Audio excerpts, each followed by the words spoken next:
उनको महीना भर का मसाला मिल जाता है। प्रधानमंत्री नरेंद्र मोदी की पार्लियामेंट में हुआ ऐसा धमाका, विपक्षी नेता खत्म करना चाहते हैं सांसद को, ऐसी ऐसी सुर्खियां होती। मैं जना उनको सरकार रोजगार न दे वो सरकार निकम्मी है। तो भारतीय जनता पार्टी का निकम्मापन आज से लोकतंत्र का चौथा स्तंभ कहा जाता है वो प्रधानमंत्री नरेंद्र मोदी और अमित शाह और अडानी और अंबानी के इशारों पर काम करता है। ऐसी मीडिया का बर्खास्त करना चाहिए। मैं कई बार बोलता हूँ कि जब तक देश के लोग मीडिया देखना बंद नहीं करेंगे, टीवी देखना बंद नहीं करेंगे, तब तक इस देश का उद्धार होने वाला है। कि जिस तरह से पार्लियामेंट के अंदर अटैक हुआ उस पर क्या कहेंगे अनुराग जी? देखिए, पार्लियामेंट पे जो अटैक हुआ है, मुझे लगता है कि प्रधानमंत्री नरेंद्र मोदी और अमित शाह की बहुत बड़ी चूक है। क्योंकि उन्हीं के सांसद प्रताप सिन्हा उनको पास बनवा कर देते हैं और वो अंदर जाके बमबारी करने का काम करते हैं। ये कहाँ तक जायज है? आपको याद होगा कि 2001 में 13 दिसंबर 2001 साहब की ही सरकार थी। 13 दिसंबर 2023 साहब की ही सरकार है। उनके सरकार में भी वही, इनकी सरकार में भी यही। अब संसद के अंदर जो बमबारी इन्होंने की, जो बारूद छोड़े, किसी संसद को मारने के विचार में तो ये नहीं गए थे। कुछ भी हो सकता है। आपको याद होगा सत्यपाल मलिक जी का बयान पहले से ही था कि संसद पे हमला करवा सकते हैं, राम मंदिर पर हमला करवा सकते हैं, किसी बड़ी हस्ती पर हमला करवा सकते हैं, मेरी जान को खतरा है। ठीक। तो आज वो बातें कहीं ना कहीं सही होती नजर आ रही है। ये तो भाई रुझान है। पिक्चर तो 2 महीना बाद देखोगे आप लोग। क्या लगता है आपको 24 आते आते ऐसा कोई जो 24 का इलेक्शन आते आते कुछ बड़ा होने वाला है क्या? क्या बताया कि सत्यपाल मलिक जी ने तो पहले ही कहा था कि ये सरकार 24 से पहले कुछ बड़ा करने वाली है। उसके रुझान आने शुरू हो गए। मैं मानता हूं कि जो बेरोजगारी है ना, बेरोजगारी दर बीते 45 साल में सबसे ज्यादा बढ़ी है। ठीक। अगर बेरोजगार युवा ना होता तो भैया अंदर हमला करने न जाता। ठीक। तो सरकार को चाहिए कि रोजगार दिया जाए। जो सरकार रोजगार न दे वो सरकार निकम्मी है। तो भारतीय जनता पार्टी का निकम्मापन आज से ही झलकने लगा है। इनको मालूम है मोदी जी को कि 90 दिन बाद हमारी सरकार जाने वाली है, तो इससे बढ़िया कुछ ना कुछ कर दिया जाए ताकि हम सरकार में आ जाएं। देश कहते हैं कि सुरक्षित हाथों में है और पार्लियामेंट के अंदर जिस प्रकार देखिए, आपको मैं बता दूं, आपने जो कहा कि देश सुरक्षित है, ठीक है, मैं मानता हूं। नहीं, जनता ने कहा। जनता प्रधानमंत्री नरेंद्र मोदी को शर्म आनी चाहिए अपनी बयानबाजी देते हुए। जिस देश में भैया सदन न सुरक्षित हो, वहाँ पे आम जनता क्या सुरक्षित होगी, आम जनमानस क्या सुरक्षित होंगे? ये आपका फर्ज बनता है कि प्रधानमंत्री नरेंद्र मोदी और जयशाह के पापा से सवाल पूछा जाए। लेकिन आप लोग क्या करते हैं? हमसे सवाल पूछ रहे हैं। सवाल अगर पूछना है तो जयशाह के पापा से पूछिए और प्रधानमंत्री मोदी जी से पूछिए। जिस प्रकार से पार्लियामेंट के अंदर देखे हमला करने वाले लोग कौन थे? भारतीय जनता पार्टी से उनका कनेक्शन था। पास बनाने वाले कौन थे? भारतीय जनता पार्टी से कनेक्शन था। अगर मैं सदन के अंदर जाता हूं तो भैया मुझे रुमाल ले जाने की इजाजत नहीं होगी, मुझे मोबाइल फोन ले जाने की इजाजत नहीं होगी। लेकिन वो बारूद कैसे लेकर चला गए, ये सवाल है। आप सोचिए कि अगर वो सांसद कोई मुसलमान होता तो उसके साथ क्या हो रहा होता? बताइए। जो लड़के मुसलमान होते हैं उसी पे हम क्वेश्चन करें। जो मैं वही तो पूछ रहा हूं कि अगर वो मुसलमान होते या सांसद जिसने पास बनवाया था वो मुसलमान होते तो उनके ऊपर क्या बीत रहा होता? उनको महीना भर का मसाला मिल जाता है। प्रधानमंत्री नरेंद्र मोदी की पार्लियामेंट में हुआ ऐसा धमाका, विपक्षी नेता खत्म करना चाहते हैं सांसद को, ऐसी ऐसी सुर्खियां होती। मैं अंजनाओं कश्यप को याद दिला दूं, आज शाम को डिबेट में चला देना कि नमस्कार, मैं अंजनाओं मोदी कश्यप, आप देख रहे हैं दुनिया का सबसे बड़ा आज तक शो।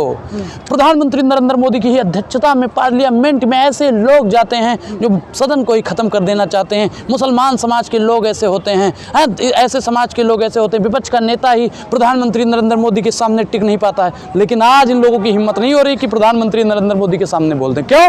क्योंकि चंदे और धंधे की राजनीति चल रही है साहब। अच्छा, पार्लियामेंट के अंदर 350-400 के करीब सिक्योरिटी रहते हैं, लेकिन जिस दिन हमला मैं क्या पूछ रहा हूँ सर, वही तो मैंने बताया। मैंने क्या बताया कि मुझे रुमाल ले जाने की इजाजत नहीं, वहाँ पे सुरक्षा होती है। मैं क्या कह रहा हूँ कि एक ही आदमी ऐसी जांच पड़ताल करता है। मेट्रो में चले जाइए, मेट्रो सबसे महत्वपूर्ण है या संसद? आप बताइए। संसद। और संसद में सिक्योरिटी कितना टाइट होती है?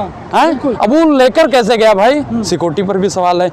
ये प्रधानमंत्री नरेंद्र मोदी जी अभी 14-15 सांसदों को निलंबित कर दिए हैं। एक सांसद तो ऐसा था तमिलनाडु का जो संसद में क्या पूरे दिल्ली में ही नहीं था। अब आप बताइए कि उसकी अध्यक्षता साहब की सरकार में रद्द हो जाती है। चाहेंगे जिस तरह से उन लड़कों को कुछ सांसदों ने पकड़ के पीटा, ये कहाँ? नहीं, ठीक है, उपद्रवी कोई भी हो, समझे तो समझा दे और बता दे, ठोर ना समझे तो ठीक है 2 धक्के दे दे। और मैं भाई उस बात से सहमत हूँ जो पीटा गया। भाई बिल्कुल। एक चीज बताओ कि तुम हमें मारने आओगे तो हम तुम्हारी आरती उतारेंगे?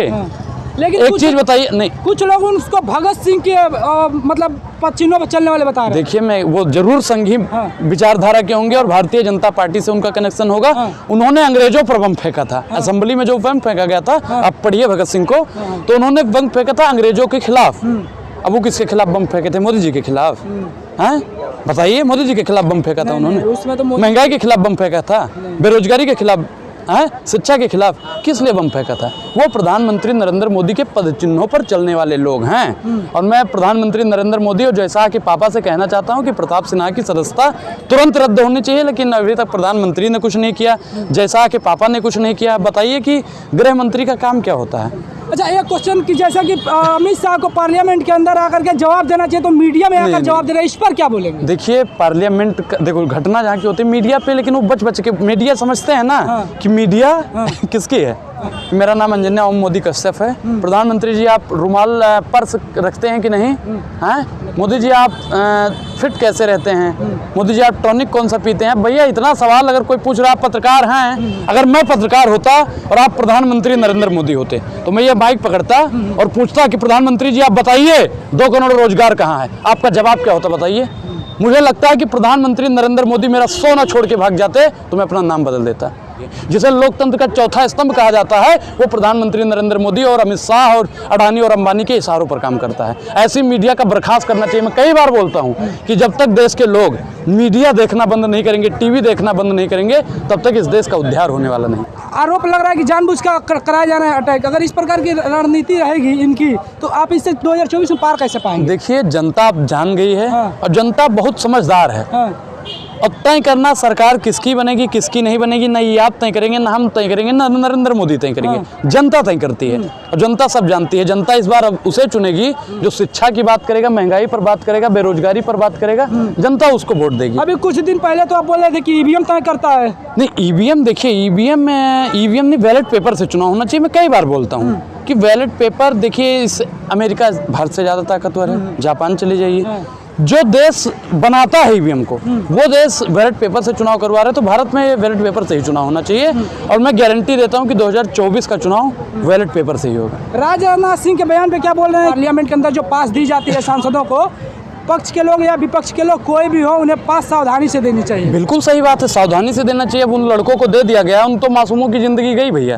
हैं, बेचारे लड़के जिनको नौकरी करनी चाहिए, जिनको शिक्षा ग्रहण करनी चाहिए, उनको सरकार पास देकर असेंबली में बम फेंकवा रही है। और क्या चाहिए भाई? आप सिन्हा पर क्या बोलेंगे कि अभी तक जवाब नहीं दे रहे हैं और उनके ऊपर कोई कार्रवाई नहीं, जबकि महुआ मोइत्रा के ऊपर आईडी या पासवर्ड देने के बर्खास्त कर दिया जाता है, निलंबित कर दिया जाता है, लेकिन इनको देखिए सर, मेरा मैं क्या बता रहा हूँ कि मेरा यही मानना है कि प्रधानमंत्री नरेंद्र मोदी को और संसद के अंदर सभापति महोदय को शीघ्र संज्ञान लेकर उनको सदन से निलंबित कर देना चाहिए और 24 का टिकट भी प्रधानमंत्री को उनको नहीं देना चाहिए।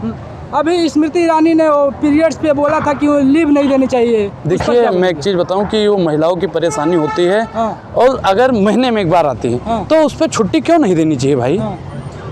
एक मर्द होता है, उसकी अगर तबीयत खराब होती है वो छुट्टी ले लेता है और महिलाओं को छुट्टी नहीं मिलनी चाहिए। आपको याद होगा कि नीतीश कुमार के बयान पर पूरी भारतीय जनता पार्टी की भावना आहत हो गई थी। क्या स्मृति ईरानी जी की इस बयानबाजी पर भावनाएं आहत नहीं होनी चाहिए?